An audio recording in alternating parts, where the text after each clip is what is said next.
Celebramos el Día de María Inmaculada, que para la comunidad de este centro es un día muy especial. La congregación de la que forma parte el colegio por ella lleva su nombre, Religiosas de María Inmaculada. María no es solo una persona histórica, ante todo es una experiencia personal y comunitaria. Es experiencia de madre y modelo de mujer y de creyente. Como madre, María es la presencia siempre constante, suave pero permanente que fortalece y da confianza. Sabes con certeza que cuida, protege y acompaña tus pasos en la vida desde la experiencia de una ternura que te hace sentir siempre aceptada y amada.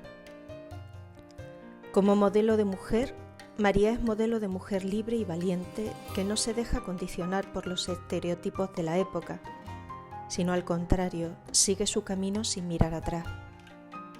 Mujer delicada en las formas y firmes en el ser, que trata a todo el mundo desde la sencillez, acogida y necesidad, pero con la fuerza de una personalidad inquebrantable. Mujer que genera vida, no solo al dar a luz a su hijo, sino que en su salir de sí misma va generando que crezca alrededor fe, esperanza y amor. Hace comunidad y familia. Como modelo de creyente, María es la mujer que escucha la propuesta de Dios y con humildad dice sí con todas las consecuencias, fiándose solo de la palabra del mismo Dios.